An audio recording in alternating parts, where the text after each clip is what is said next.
Are you intimidating? You have a strong personality.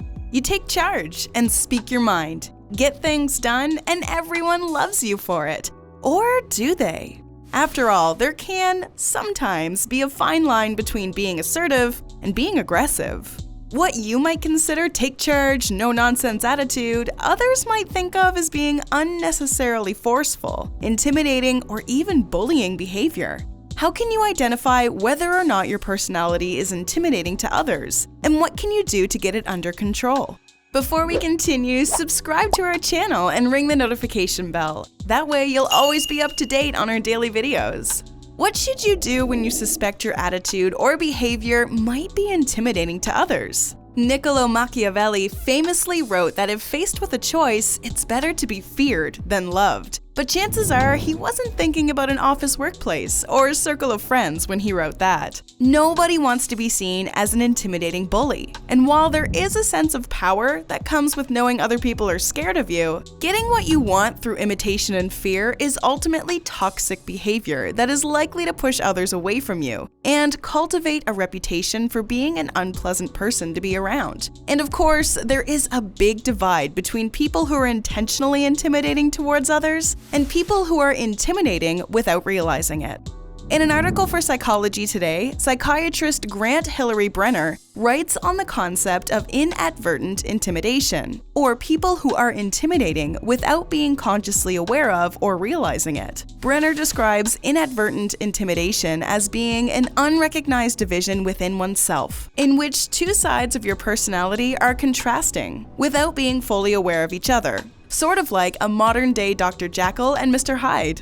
After all, most people don't intentionally go out of their way to intimidate others. So chances are, you probably don't think of yourself as an intimidating person. When this is the case, it can be a rude awakening to find out that other people are intimidated by us, and can even cause us to double down on the traits that make us intimidating in the first place as a defense mechanism. So what can you do if you're starting to suspect your behavior is having an intimidating effect on others? Well, for starters, you can recognize and pay attention to the ways in which people might give off an intimidating vibe without meaning to. If you recognize yourself as doing any of these things on a daily basis, then chances are you probably have more than just a strong personality.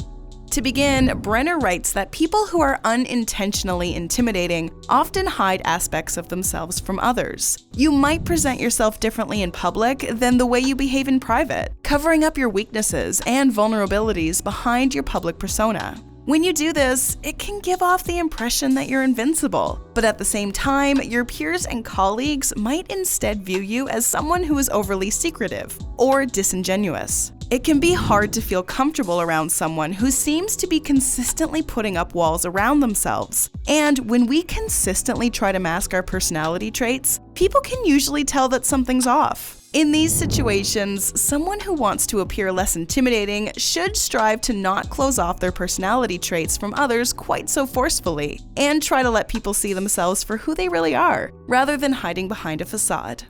In other cases, people can often come across as unintentionally intimidating due to their sense of humor. Being smart, funny, or clever are all admirable personality traits, but pay close attention to how you use them. Do you often find yourself making hurtful or cutting remarks to others? And if they get upset, you feel the need to remind them that it's just a joke?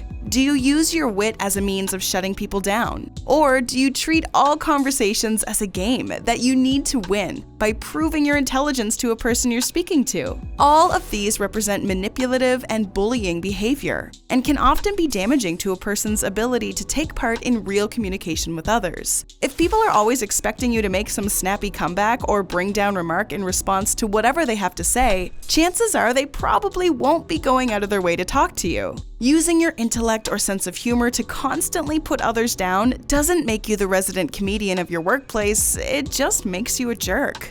People who unintentionally give off an intimidating personality are often competitive individuals, sometimes to a degree that others find frustrating.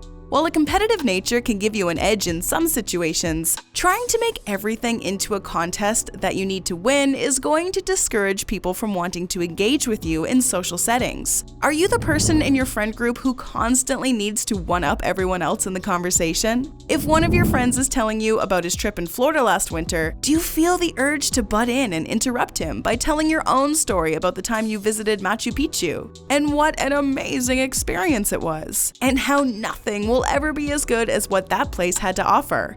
If that sounds like you, I have some bad news. Trying to build yourself up at the expense of others doesn't make you seem impressive. It makes you seem annoying and insecure. Brenner writes that sometimes our own insecurities can make us emotionally stingy without realizing it, which can lead to isolation due to an over-competitive nature and lack of emotional generosity for others. While a competitive attitude can help make you more assertive and ambitious, learn when to draw the line. Sometimes the situation calls for competition to take a back seat to collaboration, and sometimes people want to share their experiences without turning it into a contest. Of course, a lot of this might feel like it's coming across as harsh. In another article for Psychology Today, Brenner also wrote about the fact that people finding you intimidating isn't always your fault, and sometimes the reasons someone might be put off by you are slightly more out of your control. Sometimes people might be intimidated by you not because of your behavior, but because of their own personal biases, insecurities, or past experiences with others that cause them to unfairly color their perception of you as a person. In these cases, the ability to self-reflect and evaluate seems especially important. If someone unfairly accuses you of having an intimidating personality, that's not the kind of thing you probably want to take to heart, lest you start to believe it yourself as well. With all the different personality types in the world, it can be easy to see how different personality traits may clash against each other on occasion. And in a work environment that encourages ambitious, strong-willed people, it can be easy for some to feel the need to build themselves up, even if that leads to them breaking others down as a result. And while there's nothing inherently wrong with having an assertive or strong personality, we should always stay mindful of when we run the risk of pushing things too far. When our over-competitive or belittling nature is at risk of damaging our ability to form meaningful connections and relationships with others, and makes us come across as little more than schoolyard bullies. In many situations, even people who aren't being intentionally intimidating can still inadvertently put others off through their words and actions, either out of insecurity or simply through not knowing any better. If we wish to create professional and social situations in which all participants feel safe, valued, and respected, we need to recognize the ways in which we interact with each other as well as with ourselves. How do you feel about the subject of people with intimidating personalities? Do you agree with Brenner's articles, or do you have a stance on the topic that is entirely different? Whatever the case, let us know in the comments section below in order to keep the conversation going. And as always, feel free to share the video with others who you think might find it interesting. Enjoyed this video? Hit the like button and share with your friends. Also, subscribe to our channel for more videos like this. Thanks for watching.